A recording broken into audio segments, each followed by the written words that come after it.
Hey guys, what's up? Matt here. This podcast is actually a team training that I'm doing, which is a Q&A between a bunch of my sales guys, about 30 or 40 of them. So it's a whole bunch of questions. I don't know what they're going to ask, but they're probably going to ask me about sales, business, life, all that kind of stuff. So if you like this kind of content, make sure you like, subscribe to the notification bell. If you're on the podcast only, make sure you share this. If you find it helpful, make sure you let us know. Give us a rating if you can. But I hope you guys enjoy this really, really in-depth chat with me and my sales team. If you listen to this podcast, you will make your first $1 million within 3 years. I'm going to repeat that. You will make $1 million within 3 years of the first episode you listen to. We don't want pikers. We're not here to save the manatees. We're here to make podcasts. You really want this. You listen and review. Put that coffee down. All right. So, but I want to know exactly what you guys want to know. So, Yash, go for it, buddy. Yash, good question. Yeah, just a quick one. So my question for you is like, when you're on like an account, right, where it's like, there's no guarantee, obviously, right? It's like a marketing package, something along the lines of that. There's no guarantee, but the company itself, the prospects are like interviewing other people where people are guaranteeing like, whatever, 60 appointments in their first 30 days, they're guaranteeing they'll make like $100,000 in their first 2 months. My question to you is this, like, how can you pre-handle that or handle that objection? Because of the fact that no matter what frames I put in, at the end of it, they're like, well, if you're confident enough, and then it just goes down the path of like, you guys can't guarantee it. And because they're already getting a guarantee and they have a guarantee for their own program, it's hard to break that, if that makes sense. Okay, if it's something that you're constantly getting and consistently getting, then it's something that you need to have in your sales process. So I would have an element around it, probably around like problem awareness, maybe solution awareness, and kind of like drag that in some sort of frame, where it's around like around solution awareness, and you're like, okay, because like nothing is guaranteed in life. You know what I mean? So something like that. And the reality is those guarantees are anyway. They're written in ways where you can't activate them always. Like, because what if the person signs up, they guarantee $100K a month, the person never lifts a finger, they're going to give them the money back? No, they're not. Why? Because they didn't do the things required, the A, the B, the C, the D, all the way through to Z, right? There's no way they're getting that money back. So it's a guarantee. The only thing you can guarantee is that you die, right? That you pay tax, and that when you die, you pay more tax. Those are the only guarantees that you can have in life. Now, people can say guarantees, but I would love to have a look at it. It's like, hey, if you buy this thing, you guarantee this. Like, you can't even do that. The FTC guidelines dictate you cannot do that, right? You cannot guarantee results. Anyone who is doing that is you and them, right? Because like there's going to be some really, really strict clauses around that. And so like, I'm not going to guarantee it, because what if you don't do the work? Right. So like, I think in the solution awareness component where we talk about like, what are you currently, like, what have you been doing?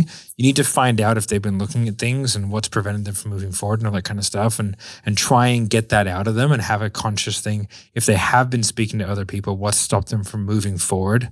What is it that they like about the offering? What don't they like about the offering? They go, well, they guarantee their results, and be like, well, I'd love to know more about that. And then from there, just dismantle the idea of a guarantee, because it is. But we can work on that if I can hear some of the calls, because essentially it's a pre-handle issue, not a handle issue, right? Because you can handle you can sort of handle it, but at the end of the day, it's going to be more like logical. And it hasn't popped up too many times, right? It's only happened like twice, but it was one of those objections where it was just like, dude, like, yeah. Without calling them a moron, it's a difficult one, because like the guarantee isn't real. All right, Brayden, you got a question? Yeah, like whenever I ask the impact question, it almost never lands. So like, what's like the dummy version of asking the impact question? Like, what's a way to ask it? Where are you asking? It does land in problem awareness. Yeah, see, I don't really ever ask it in problem awareness. It's just too early. No, it's not that it's too early. It's just that like you have to feel it out whether or not it's worth asking. Right? Like there's a lot of people swear by it, and Jeremy will always ask it in there and stuff like that. And I think there's a lot of people in here that would always ask it because they've figured out a way to do it. And I think, you know what I mean? But I think it really kind of depends. Like if you can take them down a pathway where that question makes sense, then ask it. You know what I mean? Like, oh, okay, but you can ask it really casually. Okay, and is that having an impact on you anyway? Right? Or you can make it specific. Like if it's for, like an investment account or something like that, and the problem is that they haven't found a successful way to invest their money, right? And what you can do is you can contextualize it by going, okay, and is that, I guess, impacting the amount of money that you're willing to invest? Right? So you could ask it that way. It's much less personal. So you can ask the impact question either in a professional or in a personal capacity. Asking it in a personal capacity can be somewhat difficult if you don't feel comfortable and you haven't built the appropriate amount of rapport, because you can go, okay, and is not being able to make that much money having an impact on you, they're just going to go, yeah, I guess, right? Which is really the answer that you don't want to hear. So if you're getting that a lot, you can make it easier for yourself. Contextualize it, go, okay, and it's not being able, is that affecting the amount of money which you're willing to invest? Or if it's like a marketing, okay, is that sort of affecting your sales conversions? Is that you know what I mean? So you can put it in like a more of a professional sort of unemotional capacity, which will still get you a similar answer. But at the end of the day, like I don't think it's a necessary thing to ask.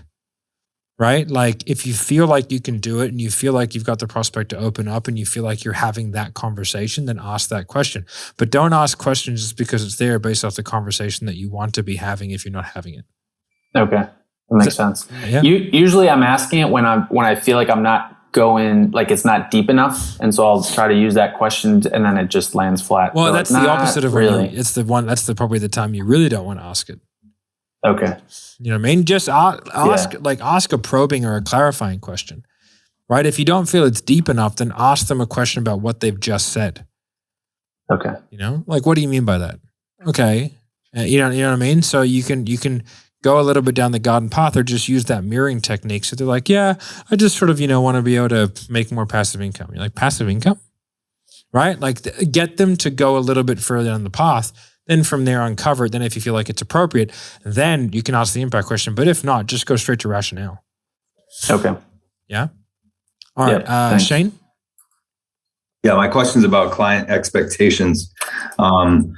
Pretty much, I know that we're having conversations with a couple accounts about their marketing, besides obviously hiring us on to come in and actually teach them how to do marketing really well, make everything work really well. Is there anything else in short term besides asking for lead magnets that could potentially get them to kind of start getting their act together to really start driving leads? I mean, like, I know the account you're talking about. I reached out to them yesterday and they said they're going to get a lead magnet up quick smart. But like, I mean, over all the stuff that we're doing, man, like we're exhausting all resources. Do you know what I mean? Like you guys are doing everything imaginable. So like at some stage, the hard word needs to be had. Like, hey, either you do this or we're out. That's just the way it is, right? So with that account in particular, like I have high hopes for them, right? So other accounts I don't, Yeah. Like, so I'm putting the hard word on some people at the moment. I honestly think for you, Shane, it's about taking the bull by the horns early in the piece. And, and I was speaking to Will about this today, is like, we need to be we need to realize that we don't need them, they need us. And that the way in which we speak is always polite and professional, but it's like, hey guys, you need to perform. You need to provide this. If you don't, this doesn't make sense. Yeah. You need to perform. And so give me a timeline. I think that more so is like almost the question is like that conversation when it gets down to like, I want to say like that polite line in the sand moment, how the feel of that conversation would flow, right? Because obviously there's going to have to be a conversation with, clients over time, regardless. Yeah. Right? I know that there's no such thing as a one-off. Everyone's going to have options down the road to do something different. The way that I do it is I say, hey man, like I've got people whose mouths need to be fed. I was like, we need to be able to look the salesperson in the eye and say, this is a good move for you and your family. And right at the moment, I'm not really feeling that. So what are the action steps? What are the tangibles that you can do right now that you can show me in the next 24 hours that you're taking this as seriously as I am, so that we can start to move the ball forward? Otherwise, I'm going to have to look for other opportunities, which would be unfortunate. And it's like, so what are you doing? Right. And that's the way that I approach it. And sometimes they go, and you go, all right, man, beat it. Like, if you're not willing to take this seriously, then I'm not willing to take it seriously. But at the end of the day, this is just a weird game, man. Yeah. Well, I like that. It makes sense. Yeah. All right, Billy. Yeah, man. So when somebody else sets a call for you and you listen to that triage and you feel that maybe there was more effective path they could have gone to get to that problem, when I have the strategy call with them, would you recommend that I start from the top and go down that path? Or do you think I should just start right from the rationale and just, go through solution awareness? The reality is the real problem will present itself sort of towards solution and consequence anyway. Okay. Right? So like, you've got to remember, basically the first 10 minutes of a call is filler. That's just designed to get them into a funnel where you can have the conversation that you need to be having. So Solid. we don't need to uncover the real deep, dark problem in the first 5 minutes, because that problem, we're not selling we're selling the solution, we're selling the outcome, right? Like, you're not selling the thing, the widget, the program, the service, we're selling the outcome, So the outcome, the run towards, the run away, that tension created, right, is really what's going to provide the urgency and the need to move forward. And that's going to be a culmination. That solution is only going to be present or available or possible if multiple problems are solved, So I don't think we need to get too worked up about that. Solid. Cool. Yeah. All right. Raise your hand for your next question, because I can only see raised hands. Hey, Josh, how'd you go with your script? Oh, it's going pretty good. We're reviewing it every day. The partner objection. So I've been getting good at that. Sweet. You want to go through it? Yes, sir. All right. Cool. Hey, man. Yeah, it sounds pretty good. I just need to run it by my spouse. So, if your partner was here in all four, right, would this still be the answer for you? Yeah, I think so. And what about it specifically gives you the most benefit, man? I just feel like the X, the Y, and the Z, it's really going to help me out and sort of put us on the right path. Okay, so how does your partner feel about you having the right skills to really get to 150K in the next year? No, it's Josh. Well done. Right? Thanks. Good job, dude. Study, work hard, get result, outcome, sales, money, Lambos. Right? Right? That's really good, dude, because the last time when we went over that, it was garbage, right? That's really, really good. That is, you should be happy, proud of yourself that you knew exactly what you had to say. You knew exactly how to say it. That is, well done, dude. Seriously. That's awesome. Brandon. All right, Brandon. Go for it. Yeah. So last week during one of the intensive, Matt, you mentioned specifically that you'd kind of struggled with having peers kind of in your business social circle. And while yes, we all know, hey, heavy is the head that wears a crown, especially with big goals, right? I'm curious, what are some strategies that have helped you address that gap on a social and a personal level, so that you can have the outlet and support that you need, or that you feel that you need in order to get where you're trying to go? It's a very personal question, Brandon. I'm just joking. That's fine.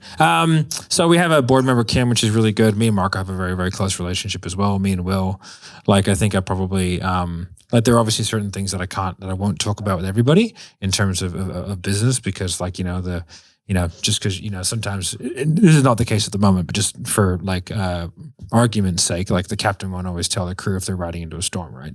It's not always appropriate to know, especially if you can't avoid it, right? So I have a board member who's a really, really successful guy. I have a fantastic relationship with my parents as well, even though they are working in the business at the moment, but I still sort of, especially my dad, me and him chat a lot, and he's a very experienced business person. So I get to sort of talk to him. And then my wife is a great sounding board for me as well. But overall, probably the board member, Kim, and then, he's a very good sounding board for me to be able to have someone who's been there, done that, and be able to kind of, make sure the ego doesn't get out of whack, which is a big one. I'm also lucky that most of my friends are ex-special operator guys who, I could be a trillionaire, no one would. So that's always a good thing. Not that I'm in danger of becoming that anytime soon, right? So, I think does that answer your question? Yep. Sweet. Is that Ryan Powis? Yeah. Is the answer get better at sales? Come on. Yeah. So specifically at Sniper, because obviously the talent pool and the work ethic and everything is a bit higher at this company already. But I'm just curious, what qualities or what stands out for you when you look at somebody and you can tell that they're going to be a very, very good sales rep from a mile away if they don't have the skill or the experience quite yet, but you're just hey, you're going to be good versus the other reps that are around them. What stands out to you? Obviously, I don't think I can hit it 100%. However, if I can hear someone role play, I can usually tell by the decision-making process in which they take. I'll give you an example. I don't know if Ashley's on this call, right? But Ashley is not a super experienced salesperson, but I think that she's a really quality salesperson. And I heard her role play on Inner Circle because she joined Inner Circle. And I said, oh, yeah, it should be good. Like, because it wasn't the fact that it's the script. It's like you can, when you hear someone taking someone through a process and I can predict where they're going to go, and then I understand the choices that they've made and I agree with the choices, and I feel like I would have made similar choices. It doesn't matter about the execution of said choices, because the decision-making process is far harder to teach than what the execution is. I can teach someone how to say something, right? Teaching someone what to think in real time is very difficult. And so, like, usually, like Billy, for example, like, I think Billy's a great example. Like, I knew Billy would be good. Like, I just knew. I was like, yep, he's going to need some time. He's going to need a lot of reps, but like, Billy will be good. You know what I mean? And there's a lot of other of you here. Like, if I didn't believe in any of you, like, you wouldn't be here, to be perfectly frank. So, like, it's a series of, like, I understand the decision making. And there are people that I've had conversations with where I've said, hey, I think you're great, but I don't really think you should probably sink a lot more time, effort, and energy into this. I think, you know what I mean? I would go, like, in my opinion, this probably isn't for you. And I go, you can take that with what you want, but like, I don't feel the need. Like, I wouldn't allow you to, like, invest in sales training, for example. Like, there are people that I have stopped from buying Inner Circle because I heard them and I'm like, it doesn't matter how much Inner Circle you buy. It's just not going to happen. Answer your question? Yeah. Yeah. Nice. Cameron. So I was just going to ask you, because I've got a cold list that I'm looking to warm up. I'm going to send through a 9-word email and call them and do a challenge. I was just wondering, like, how could I effectively set up a 2-week challenge? Like, how often should I be in touch with them? How often should I send them content? Could you walk me through that? Yeah, I would just, I would send them something like I would do like a touch point every 3 days. I think, it's really interesting, right? When you're doing challenges, the reason why I know this, because I used to run for gyms, is the halfway point is when everybody falls out. It doesn't matter the drop off point at the halfway. It doesn't matter if it's a 2-week or a 2-year challenge. There will be a tremendous drop off at the halfway point. So, like, leading up to the halfway point, I would have like a lot more touch points, right? And so it's like, you know, you might have day 1, day 2, day 3, day 5, and then you might have day 5, day 6, day 7, day 8, day 9, and then you might have, you know what I mean? So, like, it's gonna be hard to over communicate, to be honest. In like a 2-week period, you could probably send them something every day. But if you don't want to send them every day, I would probably send them like probably 7 or 8 things during the 14 days, and then stack them more towards the beginning, middle, and end. So, like, if you're gonna take breaks, have the breaks on like day 3, day 4, and then have the breaks on like day, 11 and 12 type thing. Okay, and like with that, like, in terms of me sending them content, if I'm going to be sending them through like videos and things like that to do, like, how much is too much in that regard? Like, if one day if I send them through like a 25 or 30-minute video, is that fine? Or if I send them something longer, is that going to be too much? I don't think anyone's going to watch a 30-minute video, to be honest. Okay, so like if you have a look at, like, say, YouTube, which I think is probably a good metric in order to do this. Like, YouTube wants you to have a 7-minute average. Right, that's what really YouTube wants. Like, that's their KPI, which they want people to have. In order to have a 7-minute average, that's the reason why most videos are 15 to 17 minutes long. Right, because if you have like a 40% watch time, you're doing very well, to be perfectly honest. So, I would do something like 7 to 12 minutes. Nice, cheers. Yeah, and also how you're sending it and like what platform it's on is going to dictate that. Like, doing a 12-minute video on Facebook isn't going to work. Do you know what I mean? But doing it on YouTube does work because people are on YouTube. You know what I mean? So, like, most of the content that I would send people would be 2 minutes. Okay, because I'm planning on doing it through like sending it through email and then like letting them know through text. Yeah, but do short bursts of content, like short bursts, 2 to 3 minutes, and then you might do 1 or 2 longer ones.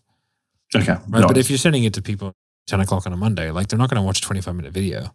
And then by the time they get home that night, they're going to forget about it. Right? So, like, the timing, the platform, and what your intent is what's going to dictate the medium and length in which you use. Yeah, okay. Because I was thinking about 2 p.m. because from what I've seen, like, that's generally when I have the highest open rate. Yeah, that's fine. Again, 2 minutes, man. 2 to 3 minutes. Yeah, not a problem. Like, then people will watch it. Other than that, if you're at 2 p.m., if you're sending me a 25-minute video or a 10-minute video, like, there's no way I watch that. Yeah, not a problem. Well, cheers. Thank you. Awesome. Billy. Is there any further way to pre-handle a partner objection other than just during the sales call? How does your partner feel about you possibly learning the skills and just addressing it? Like, is there any further thing that you can do to really tie that down so that way it doesn't come up later? Like, I think you everything can ask what the decision-making process is, right? So you can go, so help me understand, what's the decision-making process that you would have around learning the skills to XYZ, right? And they're going to tell you, well, I need to run it past my husband and stuff like that. You can be like, okay, do you feel like your husband's supportive of you doing the XYZ? That's what you can do, man. Cool. You know, you can do the secret mission thing as well. You know, like, do you have does your partner know that we're on this call? Or are we on a bit of a secret mission? That's a bit more of a B2C way to do it, a bit more of a B2B, or a bit more if you're dealing with more professionals. It's like, okay, can you help me understand the decision-making process around learning the skills to be able to XYZ? If you say it real calmly, they'll go, yeah, for sure. I need to speak to my rabbi and my tattooist. You're like, okay, whatever floats your boat. right. Alex.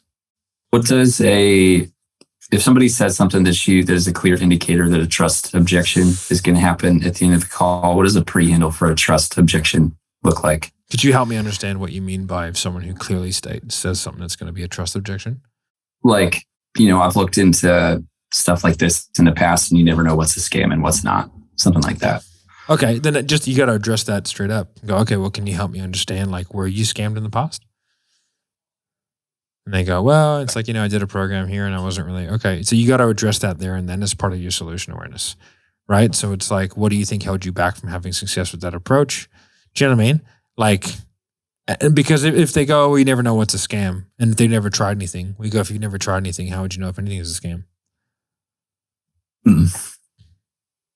Right? So what's held you back from actually looking into getting the help? Is it the fact that you think everything's a scam? Because if you think everything's a scam, like, then like, why, there's not much I can do for you, because if that's what you're thinking going in, then that's something that we're not going to be able to move forward from, because there's no amount of things that I can send you, amount of things that anyone can do to convince you that it's not a scam if you've already predetermined that. So is it possible, right, that you thinking everything's a scam is perhaps, maybe, possibly part of the reason why you haven't figured out how to solve this problem? Yeah, maybe. And are you open to kind of looking at things in a different way? Yeah, I am. Okay, but why? Do you know what I mean? Yeah. All right. The tonality is important on that. Slow it right down. Serious business type stuff. Yeah. You can do the whole Jeremy look around and go, hey, man, off the record, why do you think it's a scam? Right? Do you know what I mean? Stuff like that. But you got to address it there and then. You can't that's one of those things, like, there are lots of problems that you can encounter in a sales call where you can go, oh, I can address that later. But something like that, you have to kind of address it there and then. Right. Sure. Okay. Right. All right. The man, the myth, the legend. Brayton. Excuse me. Yeah. For pre-handling partner, do you see any issue with handling it in solution awareness when they're starting to build out like their dream and they're like, oh, I take my wife XYZ, like doing it there? Do you feel like it would take away from building out that vision, or is it okay to bake it in there? No, I think if it's working, do it. Okay. Man, it'd be a crazy person to say, stop doing something that's working. You know what I mean? Like, I remember, like, cause for example, like in like, if you look at NEPQ, like, I stack my questions slightly differently because it works better for me that way. Like, I like that question where it's like, and with what you have in place now, how close are you? Yada, yada, yada. I have that question right at the end of solution and then go straight, whereas that's more towards the middle, right? Whereas for me, like that question lands way better if I'm able to build more of a vision out first. And so, like, but the way Jeremy does, he doesn't do it that way. Know what I tell Jeremy to change it? Probably not, because it's working fairly well for him, right? But like, back in the day, it used to be problem, consequence, solution, and then he moved it to problem, solution, consequence. So we've always got to, like, you can innovate. You just want to, like, you just need to be able to, like, kind of justify your choices, I think. And be like, you're not changing things for changing things' sake, but you're just like, yeah, okay, I think, like, if I can put this in here and you trial it out, test it, adjust it, have a look at the wordage, the verbiage that you're using, and then the efficacy of what you're doing. And then from there, if it works, it works. If it doesn't, it doesn't. I wouldn't have any sort of, like, emotional attachment. Same reason why, like, I put the price for the most part at the top of the pitch. or presentation, but some people do, some people don't. I don't think there's really a right way to do that or a wrong way. I just think it really depends on the person. Okay, sounds good. You. Billy, you again? Yeah, man. So I've heard people talk about heavy is the head that wears the crown. I have an idea of what that frame is, but I don't really know like how to use it or what it's for. Would you mind explaining sure. What you'd say? Yeah, for sure. So it's a leadership thing, right? So there is a burden that comes with responsibility, as Spider-Man's uncle, whatever his name is, Uncle Ben once said, with great power comes great responsibility, right? So like the burden of leadership, whether it be in a home or in a business or in whatever, an industry, is the fact that you have to make difficult decisions. So heavy is the head that wears the crown is a saying that goes way back. And it's not because the crowns are physically heavy. It's because the burden of responsibility, the weight on someone's shoulders who is making decisions for a large group of individuals is a heavy weight to bear. Right? But it's the burden that leaders have to have. It's the burden that fathers and mothers have. It's the burden that business owners have. Right? Which requires them to make the decision, and asking other people to make the decision for them is unfair to them. So if you are the leader, if you are the owner, if you are the person who wears the crown, then the burden of the decision lies on you and no one else. And to put that burden on somebody else who is ill-equipped or not ready or doesn't realize that they hold it is unfair to them. So this is not your wife's decision. This is not your husband's decision. This is not your CMO or GM's decision. This is your decision. And what do you feel like puts you in the best position possible to be able to achieve the outcome? Because this is a buck that cannot be passed. Make sense? Good. Yep. Cool.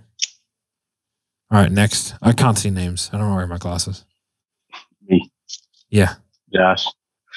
So, Matt, I know when you had that last talk, I think it was about last week when you were talking about kind of just like your journey as a whole as a sales rep. And I guess for you, when you were in that period when you said that, you had the taxes due and you had about $4,000 in the bank, how did you really go about remaining unattached on those calls and really putting in that work and getting that end result that you needed with remaining kind of probably didn't. Unattached? True. You know what I mean? Too. Man, I'd love to say that, yeah, just killing it. This is pre-NEPQ, man. Like, I don't know what the fuck I was doing, right? Yeah. I just worked. And so, I had a meeting with a guy the other day, and he's like, "Oh, my certainty in the offer is low." I was like, "Well, it's a good offer." He's like, "Yeah," but I was like, "All right, well, shut the f-. Is the certainty that you want to provide for your family high? Yes. Then use that." Right? Like, it is what it is, right? Like, people will jump out of a burning building to prevent from being burned alive, and they'll fall to their death, right? So it's like, I think like, I knew how to sell what I was selling. I don't think I sold it particularly eloquently, but I think I sold it effectively. Yeah. And so I knew that I could sell it, and I knew my numbers. And so I think like knowing your numbers is like it's a great level of freedom. I was chatting to John the other day, and he said to me, he goes, he's real stressed. I don't know if John's here. He's like, "How do I make more sales than last month?" I was like, "I don't know. What if you get less sales calls?" He was like, "Huh?" I was like, "Just stop stressing." Like, yeah, you know what I mean? Like, time is going to take time. And I think this is something that I want all of you to realize. Like, who here wants to make 50 grand a month? Okay. Who here would be happy to do that in half the time it took me? Congratulations. You've all got 5 years. Right? It took me 10 years full-time selling. Okay. Who here has been selling for 10 years full-time? Anybody? So I've been selling for 13 at this point. Right? Patrick. Yeah, but you already make it. So you're good, bro. Right? So, see? So like, right. Like, you guys, like, I think, one of the great things about this company is that we have an incredibly group of ambitious young people who want to do big things and change the world, and they want to do that. But I think one of the downsides to that is that you guys get together and unfortunately you have, fortunately and unfortunately, you have examples of people who have done.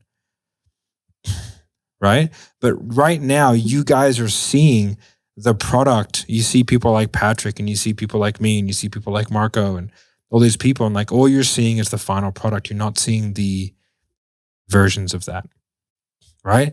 It took me 10 years of grinding away, being relatively bad at sales and just working very hard to put myself in a position where when I learned the right skills, it very quickly ramped up. Right? But there's a large base of experience there that I think is probably maybe not spoken about enough, but I think it's not thought. It's probably not thought about enough in real terms. If all of you are happy to take half the length of me, which means that you are twice as talented at me at sales, which, to be honest, a lot of you are, right? Like, you're so much further ahead than I was at the same time. It's not even funny. And I'm older than a lot of you physically, but I'm also, even the guys that I'm not, I've been in the game a lot longer, right? And Jeremy's been in the game a lot longer than me. I've been selling for 13 years. He's been selling for 25, right? So like, I've got a long way to go before I would even pretend to even like consider being on the same level as him, right? Where he is today, not where he's going to be in 10 years, right? So like, if all of you are happy with doing it in half the time it took me, then you guys have got 5 years. So if you've been selling for 2, fantastic. You got 3 years left before you did it in half the amount of time I did. And if all of you are happy with that, then you should write that down and go, I will be happy to do it twice as fast as Matt. I think it's a good goal. I made between 60 and 80 grand a year for my first 8 years of selling. Aussie. You guys are in a position where you're probably going to make more than that, like, which is great. But like, that's the reality, So I think don't lose your ambition and don't lose your motivation, but focus on identifying small things that you can do better. And don't focus on how you make the number go up. Focus on how you move the needle in individual aspects of what you're doing to where the number can go up. Appreciate it. Right. Any other questions? Yeah, I got a question, Matt. Thanks for that, by the way.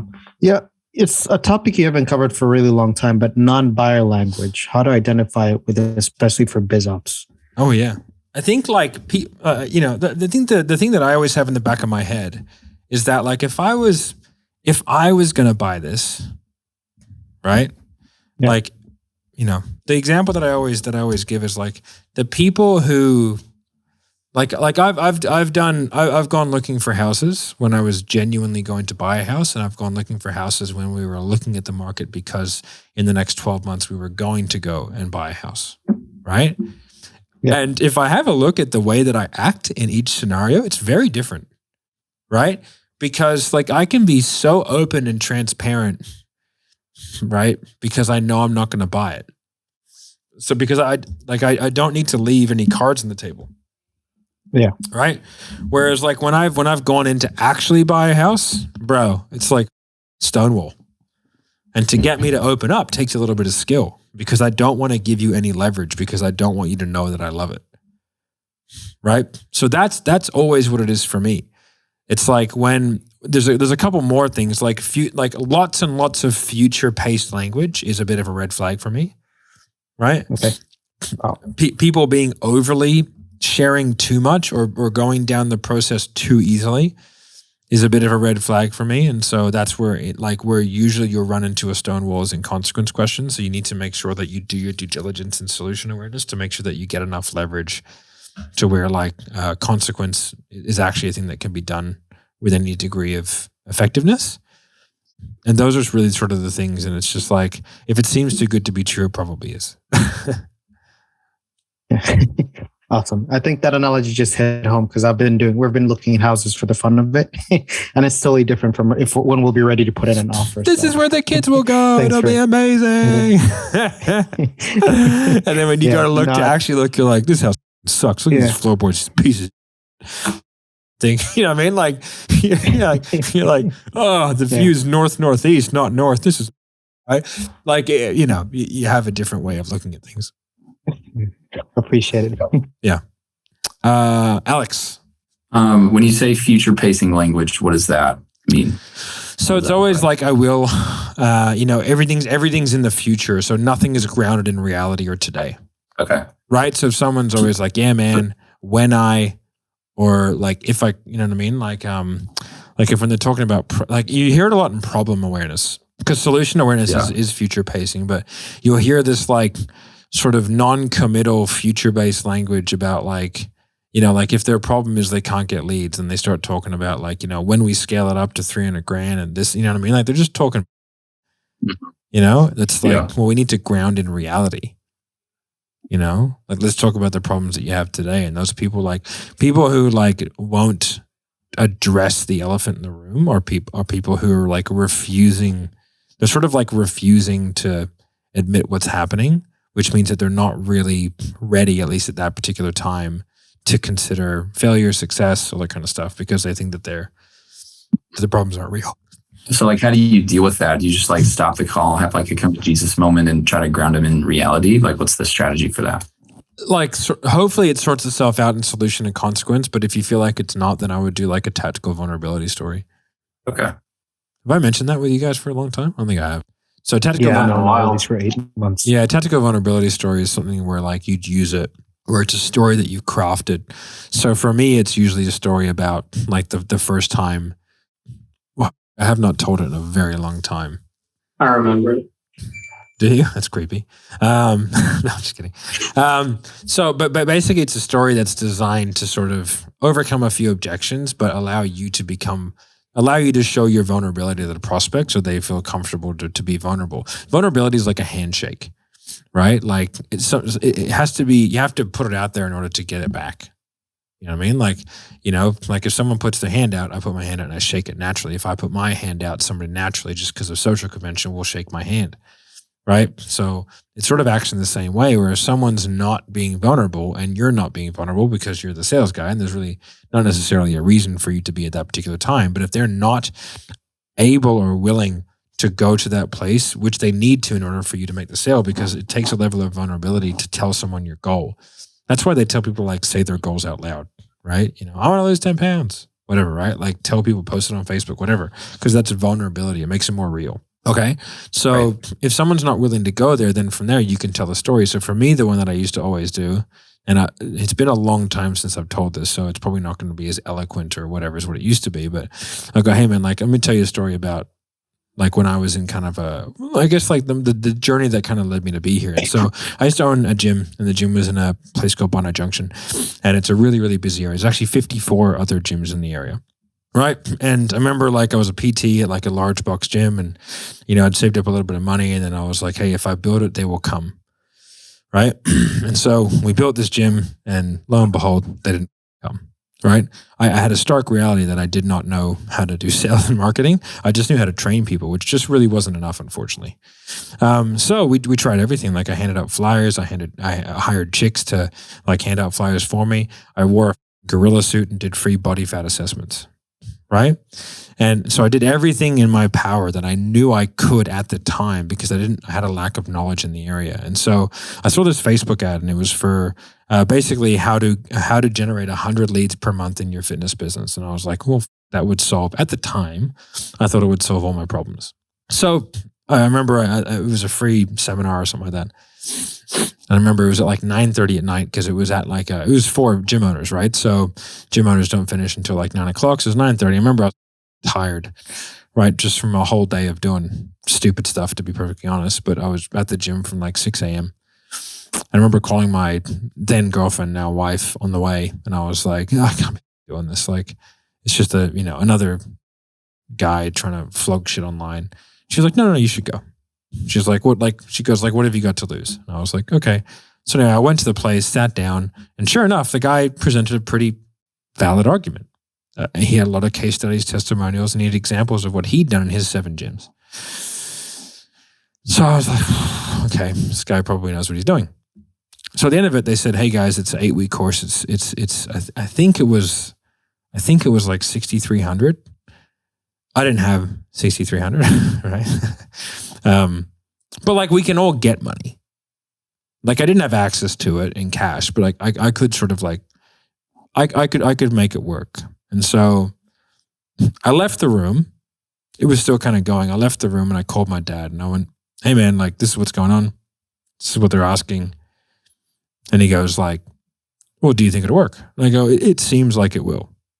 And he asked me a question. He goes, if you knew you couldn't fail, what would you do?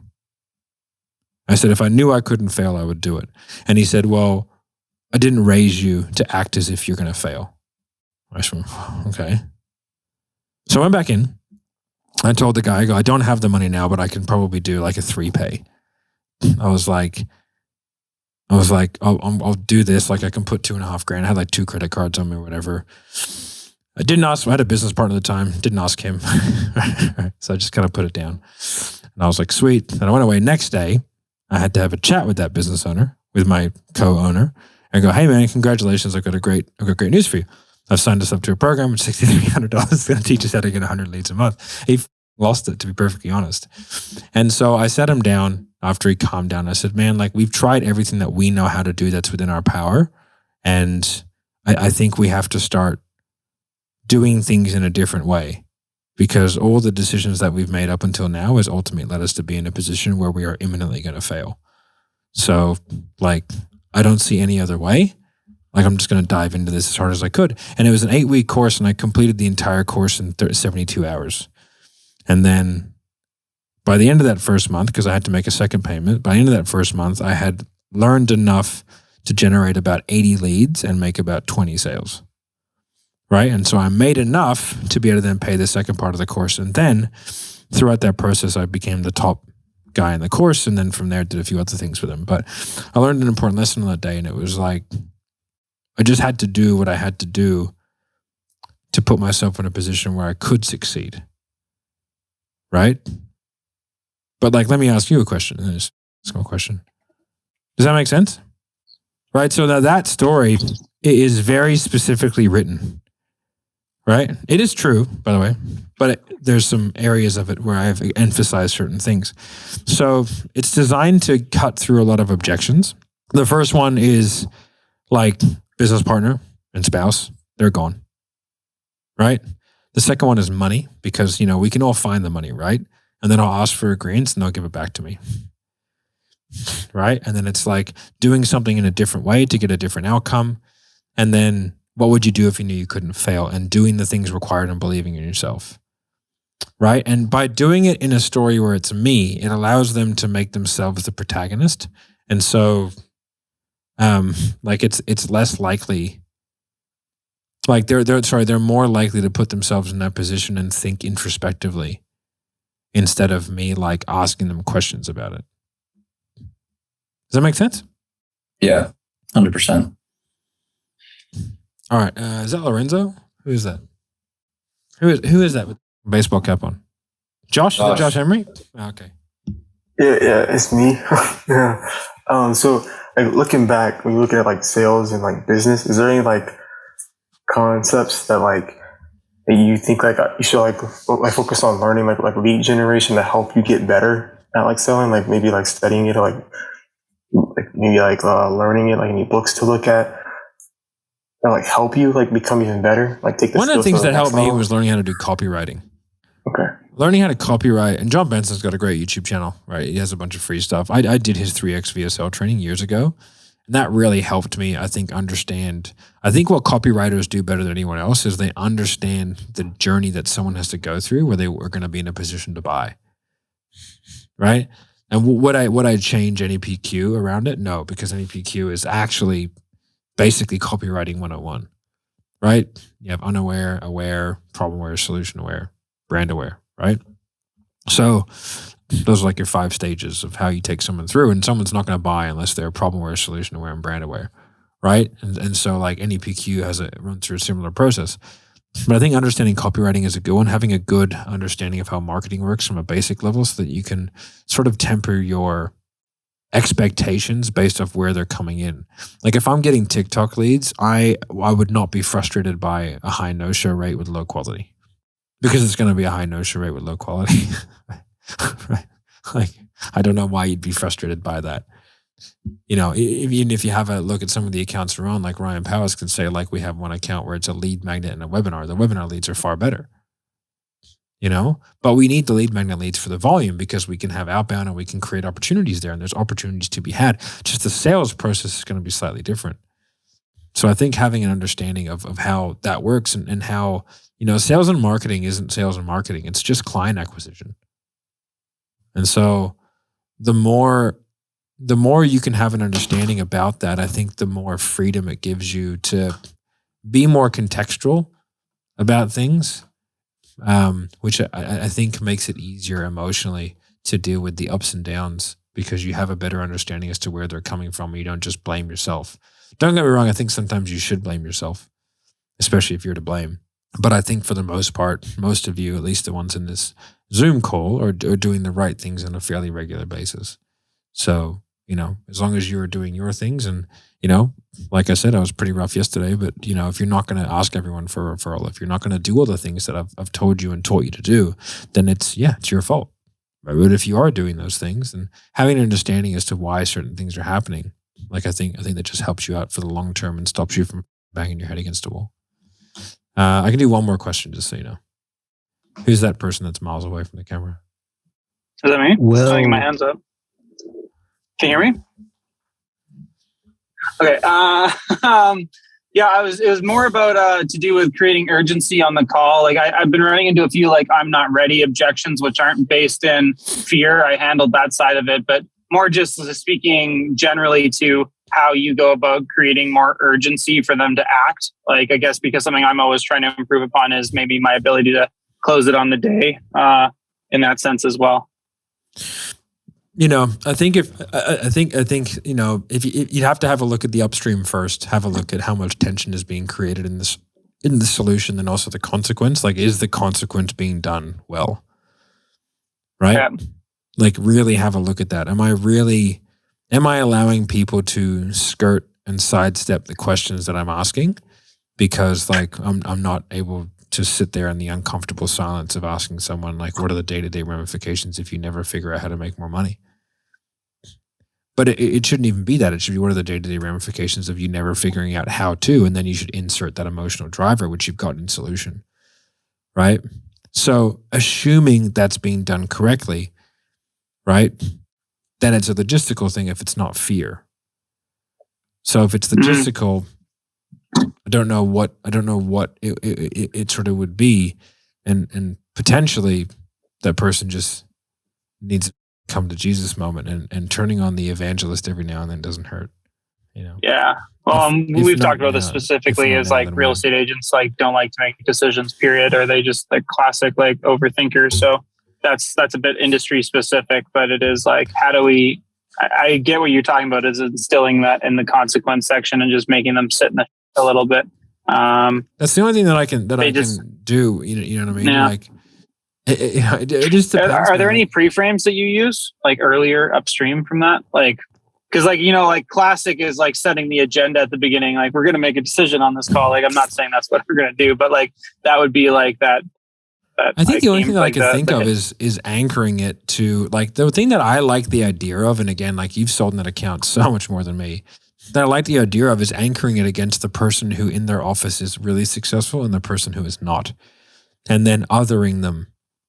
If you guys are on the challenge that we just did, I'm anchoring throughout the whole thing. The whole thing is you guys are the ones that showed up. You're the consistent and congruent, the top 1%, the ones that are doing the thing required to get the outcome. The other people are not doing that. The people who are not willing to be in the 1%, they are not willing to, right? The fact that you guys showed up shows me that you are willing to. So it's do you want to make that? It's about othering people, right? And people always want to be on the winning side. And so for that, it would be, I think what I would look at doing, and what the idea that I think we've spoken about before is hey, who is an example of someone who you think is an exemplary agent, right? Besides Ryan. They might go, this guy. And you go, okay, what is it about this guy? And then from there, maneuver that conversation to decisive decision-making action taker, right? Yeah. And then Bridget. And then from there, go, well, who is an example? And this is just between me and you, and this is off the record. Who is an example of someone who's in your life right now who you do not think, who you want to stay away from, who you look at, and in the future, if you are like them, you want to put a gun in your mouth. It's oh, Jerry. What is it about Jerry? Right? And then from there, anchor Charlie and Jerry, right? Anchor them the whole way through and make them make a decision to be Jerry or Charlie. Yeah. What is it about him? He should be doing the same for 10 years, never moves. GCI never goes up, never goes down. He's always complaining about the leads.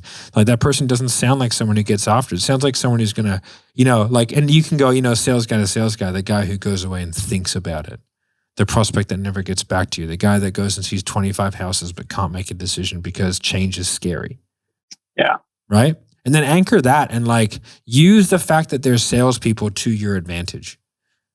I think if we can war game something like that, and at the end of the day, all we can do is something like that. We can try it, see if it makes a difference. Will it make a massive difference? Probably not. Will it make a difference? Hopefully it does. Hopefully it moves the needle by 3 or 4%. And that's a win. Yeah, the anchoring thing I can figure out. That's good. I'll play with that one to start with. Thank you. Perfect. All right, guys, I got to run. Don't be a Jerry. Don't be a Jerry. I barely swore throughout this whole thing. Look at that. Fascinating. All right, guys, have a great day. Hope you're all killing it. And don't be a Jerry. Bye. How is everyone? Good, man. Good. Right. Very good. Good, buddy. Are any of you on the 7th level challenge? No, you guys look good. You guys never support me.